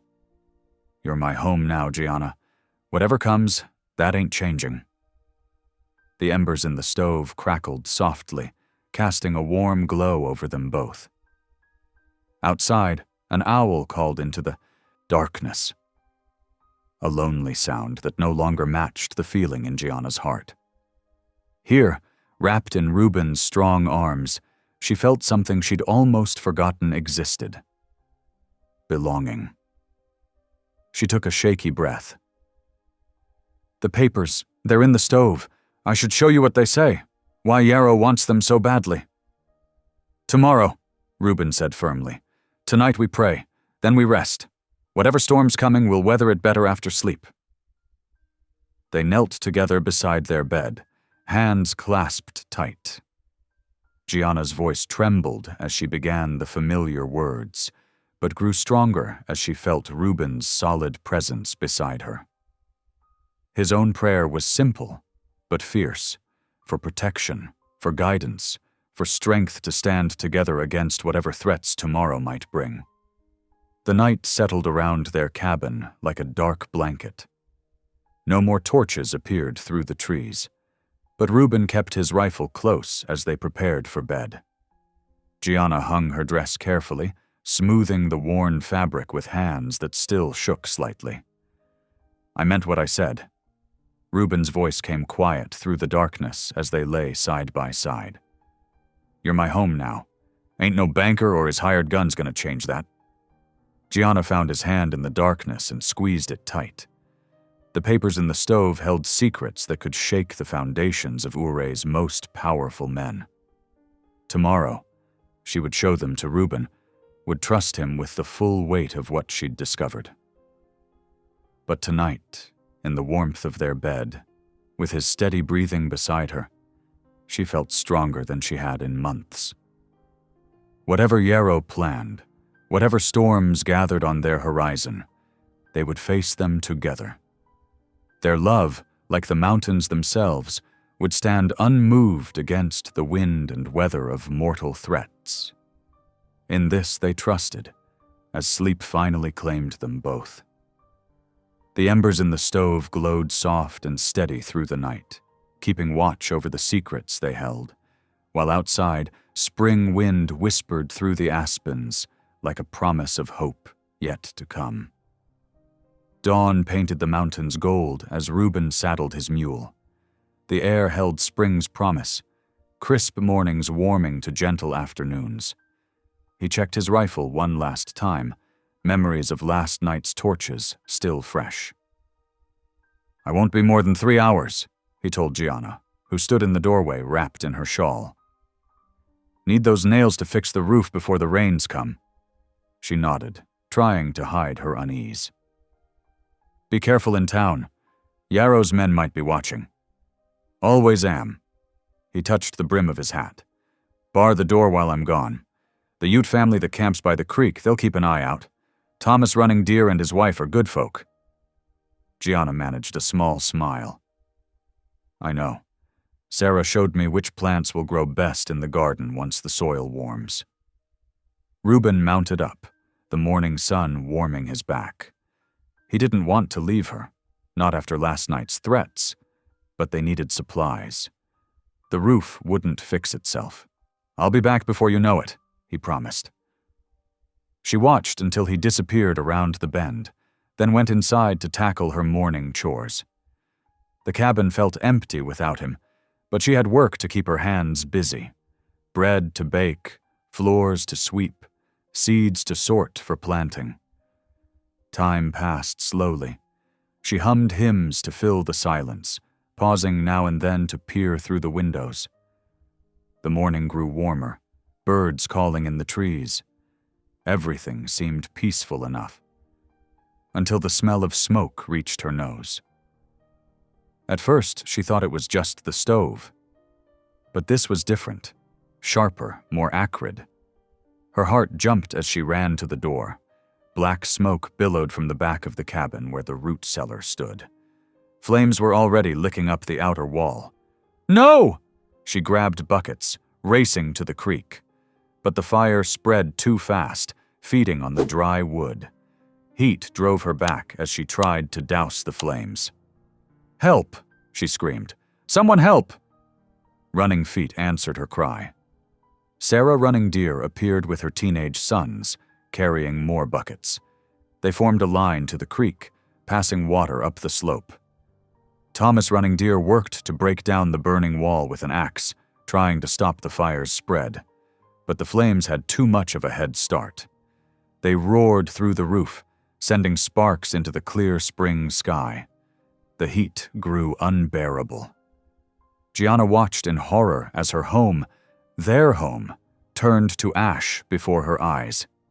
"The papers!" she gasped, starting towards the door. Sarah caught her arm. "Too dangerous! The roof will fall!" As if answering her words, timber cracked overhead. The cabin's frame groaned, weakening. Gianna could only watch, tears streaming down her face, as everything they owned burned. Hoofbeats thundered up the trail. Her heart leaped, hoping for Reuben, but it was Sheriff Tate who appeared with 3 deputies.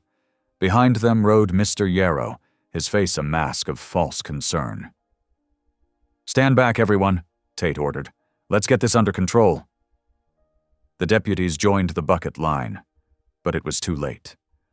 The cabin's roof collapsed inward with a terrible crash, sending up a fountain of sparks.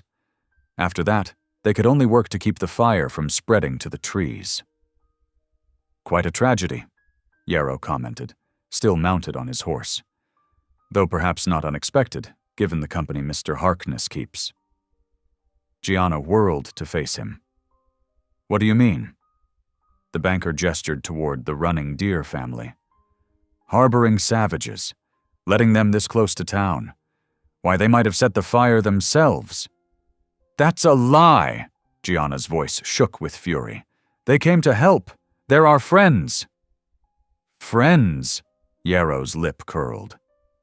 "These primitives are a threat to every decent citizen, and anyone who aids them." More horses approached. Reuben finally returning. His face went pale at the sight of the smoking ruins. He leaped from his mule, running toward Gianna. "Are you hurt?" He grabbed her shoulders, checking her. "For injuries." "What happened?" "Step back, Harkness." Sheriff Tate moved between them, hand on his pistol. "You're under arrest." "What?" Gianna grabbed Reuben's arm. "No, he wasn't even here when the fire started." "This isn't about the fire, ma'am." Tate wouldn't meet her eyes. "It's about harboring hostile Indians near town limits, creating a danger to public safety." "Hostile?" Reuben's voice was dangerous and quiet. "The Running Deers have lived peacefully in these mountains longer than any of us. They just helped try to save my home." "The law's clear," Yarrow said smoothly. "No Indians within 5 miles of town without proper papers and permissions. You've been warned before, Harkness." "Since when?" Gianna demanded. "There's no such law." "Since the town council passed it last night." Yarrow smiled thinly. "Emergency measure, you understand, for public safety." The deputies moved in, pulling Reuben's arms behind his back. He didn't resist, but his eyes burned with quiet rage. "This is wrong," he said quietly. "You know it's wrong, Ben." Sheriff Tate's face tightened. "Just doing my job, Reuben. Don't make it harder than it has to be." They led him to a horse, binding his hands to the saddle horn. Gianna ran after them, tears flowing freely now. "Please," she begged. "You can't take him. We've done nothing wrong." Reuben caught her gaze. "It'll be all right," he said softly. "Go to Reverend Miller's wife. Stay there until this is sorted out. I won't leave you. Do as I say, Gianna." His voice was firm but gentle. "I'll be fine. Trust in the Lord." The deputies urged their horses forward. Gianna watched helplessly as they led Reuben away, Yarrow following with that satisfied smirk still on his face. Sheriff Tate lingered behind, looking uncomfortable.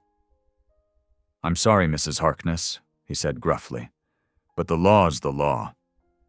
"A law passed in secret just last night?" She faced him, fists clenched. "How much did Yarrow pay the council for that?" The sheriff wouldn't meet her accusing stare. He mounted up quickly, touching his hat brim before riding away. The running deer family approached cautiously. "We should go," Thomas said quietly. "Not safe now." "I'm so sorry," Gianna whispered. "This is all my fault." Sarah Running Deer squeezed her hand. "No fault. Just evil men doing evil things. We pray for you." They melted away into the forest, leaving Gianna alone with the smoking ruins of her home. The spring breeze that had felt so promising that morning now carried the bitter scent of ash and injustice. As the sun began to set, she knelt in the ashes of their cabin. Her dress was smeared with soot, her face streaked with tears.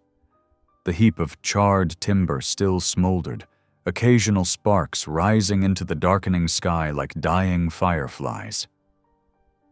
"Lord," she whispered, her voice cracking, "I don't understand your purpose here. I don't feel strong enough for this trial."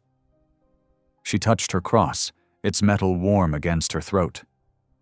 "But Reuben needs me to be strong. These good people who helped us need me to be strong." A coyote called in the distance, its lonely cry echoing off the mountains. Gianna closed her eyes, letting the tears fall freely. "Please," she prayed, "show me the way. Give me the strength I don't yet feel. Help me find a path through this darkness." The mountain night settled around her, stars appearing one by one in the velvet sky. Somewhere in town, Reuben sat in an iron cell, unjustly accused. Somewhere in his fine house, Yarrow celebrated his victory. And here, among the ashes of all they'd built together, Gianna knelt and prayed for guidance. She stayed there long into the night, surrounded by the ruins of their happiness, searching her heart for the courage to face whatever morning might bring. The sheriff's words echoed in her mind. The law's the law. But she knew a higher law, one of justice and mercy, of standing firm against evil no matter the cost. Finally, as the moon rose over the mountain peaks, she rose from her knees. Her legs were stiff, her dress covered in ash, but her spine was straight. She might not feel strong yet, but she would act strong until the feeling came. Reuben needed her. Justice needed her. And by God's grace, she would find a way to set things right. The mountain darkness wrapped around Gianna like a heavy blanket as she followed Sarah Running Deer along a narrow trail. Her feet stumbled over roots, eyes still stinging from smoke and tears. The Ute woman's sure steps led them deeper into the forest, away from the smoldering ruins of the cabin. "Not much further," Sarah said softly. "Mother waits with fire and food." The trail opened into a small clearing where several hide-covered lodges stood in a circle. Smoke rose from the center one, carrying the scent of pine and cooking meat. An elderly woman emerged, her silver hair gleaming in the starlight. "Come, daughter of my heart," Nokomi said, extending weathered hands to Gianna. Her English was careful but clear. "Night is cold. Fire is warm."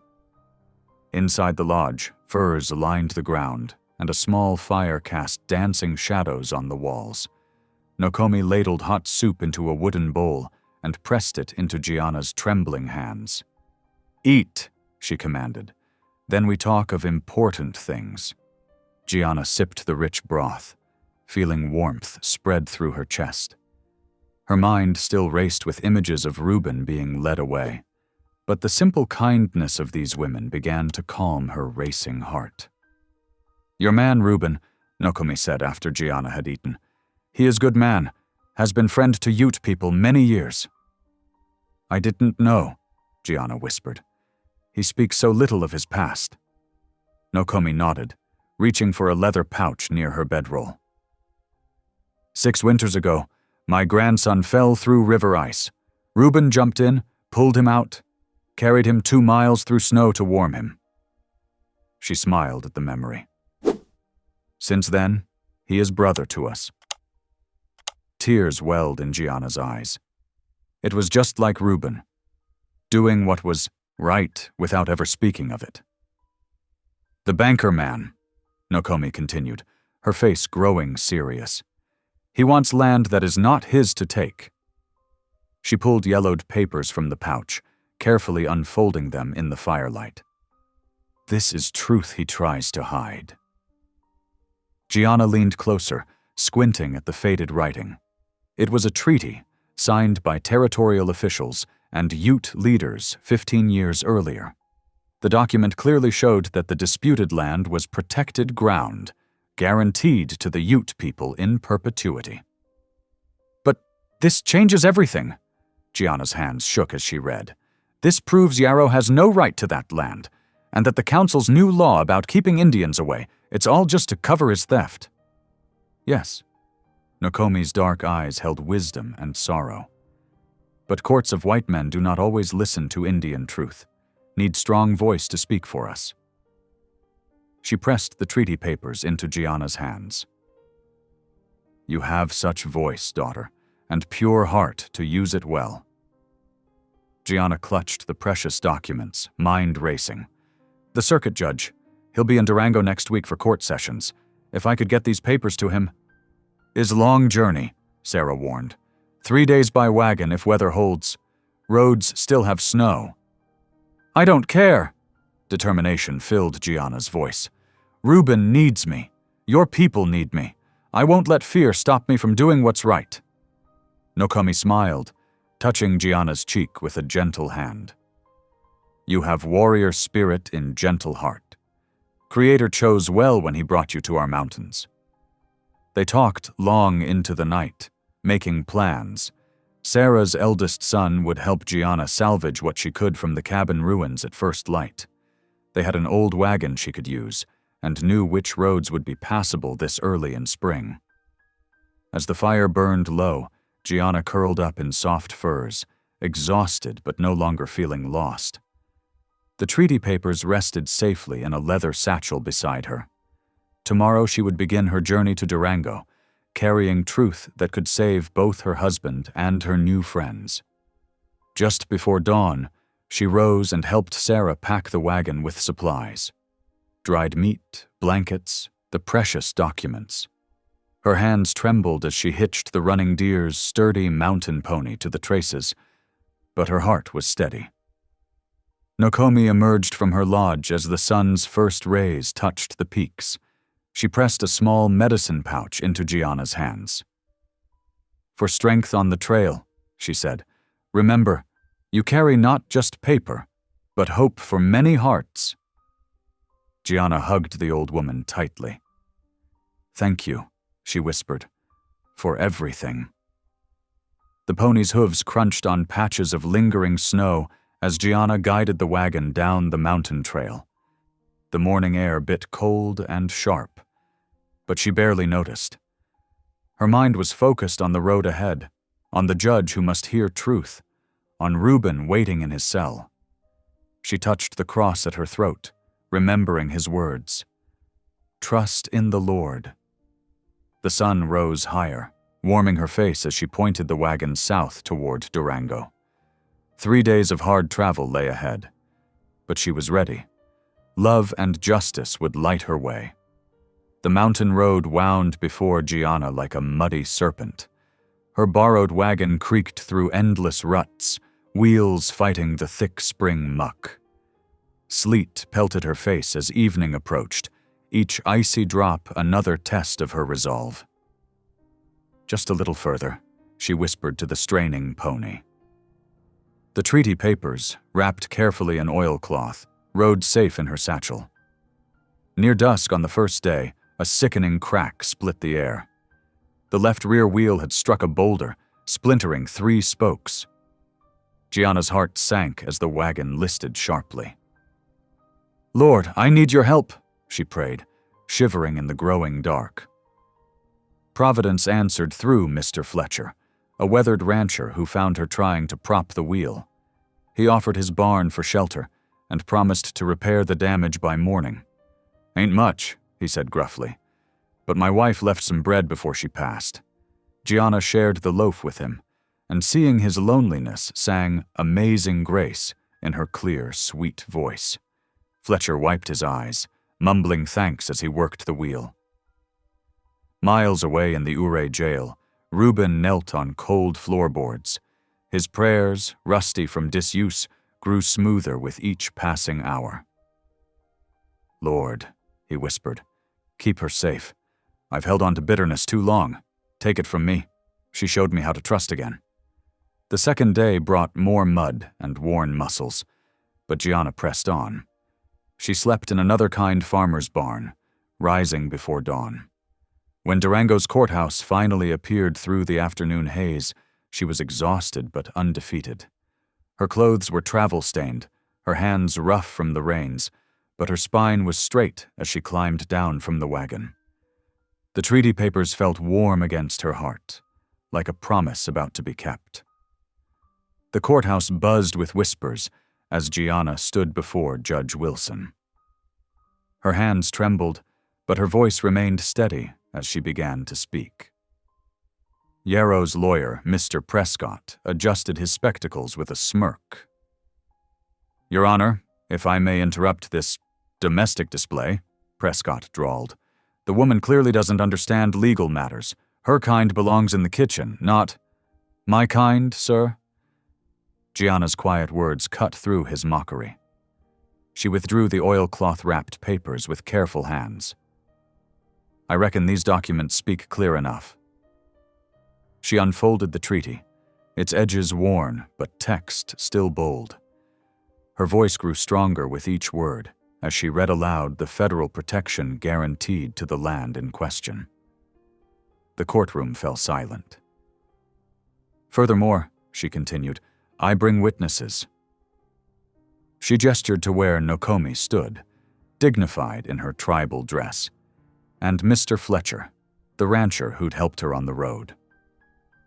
Nokomi stepped forward, her presence commanding respect. In careful English, she confirmed the treaty's authenticity. Fletcher followed, testifying to Reuben's character and the banker's men setting the cabin ablaze. Judge Wilson studied the treaty carefully, his weathered face grave. The banker's lawyer sputtered objections, but the evidence was clear. The gavel cracked like thunder. "This court finds the land in question protected by federal treaty. All charges against Reuben Harkness are hereby dismissed." He fixed Yarrow with a stern gaze. "And sir, I suggest you cease your interest in these properties." Tears of relief spilled down Gianna's cheeks. She'd done it, proven her worth not just to others, but to herself. Justice had come through faith and courage, just as she'd prayed it would. In the back of the courtroom, Reuben stood between 2 deputies, newly freed, watching his wife with pride shining in his eyes. The afternoon sun cast long shadows across Durango's dusty street as the jailhouse door creaked open. Reuben stepped out, squinting in the brightness. His clothes were wrinkled and stained with soot, his face gaunt from days of meager prison meals. But his eyes, they sought only Gianna. She stood frozen for a heartbeat, drinking in the sight of him. Then her legs carried her forward, boots kicking up dust as she ran. Reuben caught her in his arms, holding her tight against his chest as if she might disappear like morning mist. "You were all I could think of," he murmured into her hair, his voice rough with emotion. Gianna pressed her face into his shirt, breathing in the smoky scent of him, feeling his heart beat strong against her cheek. They borrowed Fletcher's wagon for the journey home, riding side by side on the wooden seat. The mountain air grew cooler as they climbed, aspens beginning to bud along the trail. Neither spoke much. They didn't need to. Their shoulders touched with each bump in the road, a quiet comfort after so many days apart. Near sunset, they reached the creek where their cabin had stood. Fresh grass was already pushing through the ashes, and spring runoff tumbled over rocks worn smooth by time. The water caught the fading light, sparkling like scattered gems among the ruins of their home. Gianna slipped her hand into Reuben's calloused one. "We can build again," she whispered, her voice full of hope. He squeezed her fingers gently, and tears gleamed in both their eyes. Not from sorrow this time, but from the joy of being together, of having faith restored like spring after winter. They stood there as the sun painted the mountains gold, two hearts made stronger by the trials they'd weathered together. Weeks flowed into the mountain spring as the sound of hammering echoed through the valley. Neighbors from both settlements, white and Ute families alike, worked together under the warm sun, raising log walls for Reuben and Gianna's new cabin. The structure took shape near the creek, larger than before, with windows facing the dawn. Gianna knelt in the fresh-turned earth of her small garden, tucking seeds into the soil while whispering prayers of thanksgiving. Tender shoots of corn and beans already pushed through the dark earth, promising future harvests. Near the cabin's edge, Reuben's hands moved steadily over pine planks, crafting simple benches that would welcome all who came to worship. One clear afternoon, the preacher's wagon creaked up the trail. He stood before them, hat in hand, his eyes downcast. "I was wrong about you both," he admitted, voice thick with shame. "I let gossip poison my heart when I should have shown Christian charity." Gianna touched his arm gently, and Reuben nodded his forgiveness. The sweetest moment came at dusk, when Reuben returned from checking his trap lines. He heard singing floating on the evening air. Gianna's clear voice joined by smaller ones. He rounded the cabin to find her seated on one of his new benches, surrounded by Ute children. Their small faces glowed with concentration as she taught them amazing grace in their native tongue, her hands moving to show the rhythm. Reuben leaned against a post, watching. 6 years ago, after losing his family, he'd prayed for comfort, for an end to his pain. But God had given him something far greater, a purpose that reached beyond himself, beyond even his love for Gianna. Here was healing that spread like ripples in a pond, touching family after family, building bridges between peoples. By midsummer, the mountain meadow had transformed. Where ashes once marked their loss, wildflowers now danced in the breeze around a simple wooden chapel. Purple lupines and golden sunflowers nodded their heads in the warm July air, as if blessing the sacred ground. The chapel stood as a testament to shared purpose, its clean-hewn logs and careful joinery showing the care of many hands. Morning glories climbed the corner posts, their blue flowers like tiny trumpets heralding each dawn. A tin cross caught the sunlight atop the peaked roof, while twin benches flanked the entrance, worn smooth from Reuben's patient crafting. On dedication day, settlers' wagons and Ute ponies crowded the meadow. Children played between the wildflowers as their elders gathered, shoulder to shoulder, beneath the chapel's open doors. The air hummed with quiet anticipation. Gianna's voice rose first, clear as mountain water, leading the old hymn, "For the Beauty of the Earth." Other voices joined, growing stronger, the preacher's bass, the settlers' worn harmonies, and the melodic chant of Ute prayer songs weaving through it all. The music swelled, filling the valley with praise that knew no boundaries of language or culture. Reuben stood before them, his weathered hands gripping the simple lectern he'd carved. Tears gathered in his eyes as he looked out at faces that had become family, faces that once held suspicion, now soft with acceptance and joy.